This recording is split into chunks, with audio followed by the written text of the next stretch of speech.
और कोई बुलाने आता तो सुम्मी तो आज भी न जाती, पर दद्दू की बात और थी। उनकी बात टाली नहीं जा सकती थी। उनके लिए सबके मन में एक ऊंचा आसन है। बंटवारे के बाद भी उस स्थिति में फर्क नहीं आया।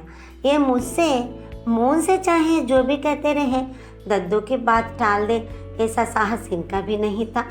और झगड़ा दद्दू से था कि कब?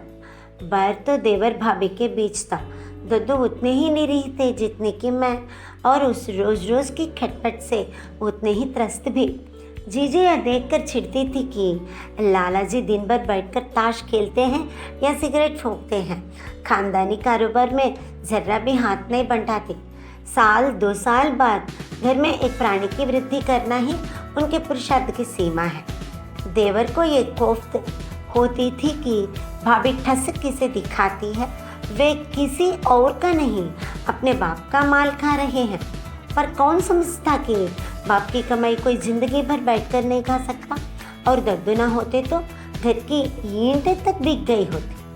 और फिर एक दिन विस्फोट हो ही गया था। कारण चाहे जो भी रहा हो, सालों से सुलगती आग को बाहर आने का मौका मिल गया। कहनी अनकहनी सारे उस दिन जबान पर आ गई थी, और ये बात भी कि अब आगे साथ रहना नहीं हो सकता। दद्दू उस दिन भी बिल्कुल शांत बने रहे। तूफान थमने के बाद भाई को बुलाकर उन्होंने नकदी, सोना, चांदी सबका बराबर हिस्सा संभालवा दिया। नाप जोक करके मकान 2 हिस्सों में बांट दिया। नई सड़क पर एक नई फैंसी क्लॉथ की दुकान लेकर दे दी। मुझे अलग हो जाने से जरा भी खुशी नहीं हुई। दद्दू के बच्चों पर मेरी बहुत ममता थी, पर रोज रोज की किलकिल से छुटकारा पाने की राहत जरूर महसूस की। 3 महीने बीते बीते इन्होंने बकना शुरू किया। बाप दादों की दुकान तो लोग बागों ने अपने लिए रख ली, हमें नई जगह पर बिठा दिया है। भला हमें कोई पूछता है वहाँ? बात दद्दू के कानों तक भी गई, और दूसरे ही हफ्ते दुकानों की अदला बदली भी हो गई। साथ ही दोनों मकानों के बीच एक लंबी सी दीवार भी डल गई। मैं योगेश राज जी को देखने के लिए तरस गई, पर जीजी के रोज रोज ताने भी अब नहीं सुन पड़ते थे। दुकान नई हो या पुरानी, चलाने से ही तो चलती है। देखते ही देखते दद्दू की नई दुकान भी चल निकली। बेग काम के बाद योगेश ने भी पास ही में एक रेडीमेड कपड़ों की दुकान खोल ली। लोकेश के लिए एक फैक्ट्री खोली गई थी, और वह उसके ट्रेनिंग के लिए अमेरिका चला गया था। अब इनको यह शिकायत है कि दद्दू ने सारे पुराने ग्राहक अपने ओर तोड़ लिया है। पहले पहल तो मुझे भी इन किस्सों पर विश्वास आ जाता था, पर बाद में समझ गई कि अपनी अकर्मण्यता पर पर्दा डालने के बहाने हैं सब। पुराने न सही, इतने दिनों में तो नए ग्राहक भी जुट सकते हैं। दुकान को ताश का अड्डा बना लेने का अंजाम तो यही होता है। जो आदमी मुझे एक खबर दे गया था कि उसके 7 पुरखों का इन्होंने तर्पण कर डाला था। धीरे धीरे सारी कैश चुक गए। फिर चांदी का नंबर आया, फिर एक एक करके मेरे गहने भी जाने लगे। तब घबरा कर मैंने दद्दू के पास संदेश भिजवाया। उन्होंने खुद जाकर दुकान का मुआयना किया, और दुकान में पार्टीशन डलवा कर आधा हिस्सा एक डिस्पेंसरी के लिए किराए पर उठाया। किराया सीधा मेरे पास पहुंचे यह व्यवस्था भी कर दी। इन्होंने बहुत हाय तौबा मचाई, जो जी में आए बकते रहे, पर दद्दू की व्यवस्था को बदलने का साहस न कर सके। इससे भी पूरा न पड़ा तो मैंने छत के 3 कमरे और रसोई अपने लिए रखकर नीचे का सारा हिस्सा किराए पर उठा दिया। ऊपर रहने में ढेर सी असुविधाएं थी, पर एक सुविधा थी सबसे बड़ी कि ऊपर वाला हिस्सा अकेला था, और मेरे रसोई में क्या पकता है किसी को पता नहीं चलता था। अपने घर में तो कोई भूखा प्यासा भी रह लेता है, लेकिन बेटी का ब्याह, उसके लिए तो हाथ पांव मारने पड़ते हैं। यह काम तो औरतों के करने का नहीं है। दिन भर घर में बैठी लड़की सूखती जा रही थी, और मैं कुछ नहीं कर पा रही थी। थम थम पैर पटकती हुई सुम्मी लौटी तो मेरा ध्यान बटा। क्यों रे गए क्या वे लोग? कैसे है लड़का? राजी से तो ऊंचा ही बैठेगा ना। कितने लोग थे? लड़के की माँ भी थी क्या? तमाम सवाल मैंने एक साथ पूछ डाले, पर सुम्मी ने मेरी एक भी बात का जवाब नहीं दिया और भड़ाक से दरवाज़ा बंद करके साड़ी बदलने चली गई। मुझे अपने ही ऊपर शर्म आई।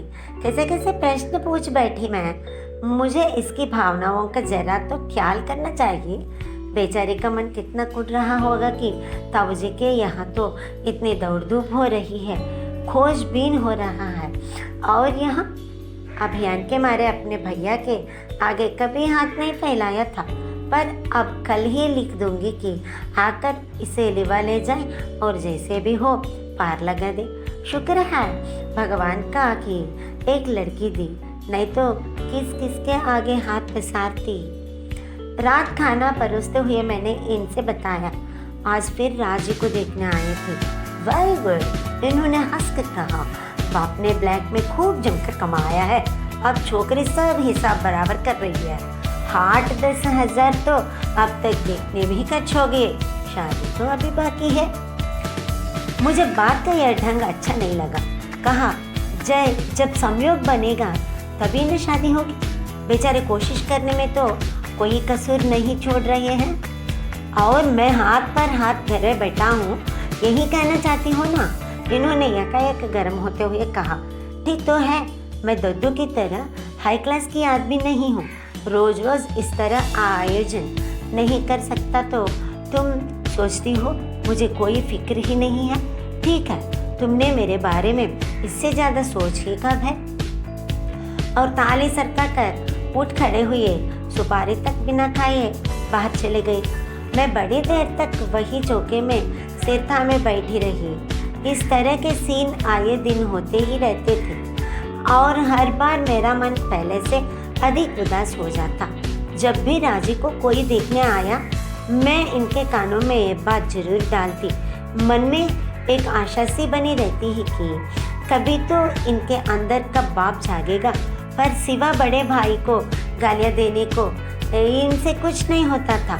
बहुत हुआ तो मूड खराब हो जाने का बहाना करके बाहर निकल जाते और आधी आधी रात तक घर नहीं लौटते थे। किसी तरह अपने सोच विचार को परे धकेल मैंने रसोई समेटी और बिस्तर पर आकर पड़ रही। दबी दबी सिसकियों की आवाज़ सुनकर देखा, सुम्मी तकिए में मुंह गड़ा कर रो रही है।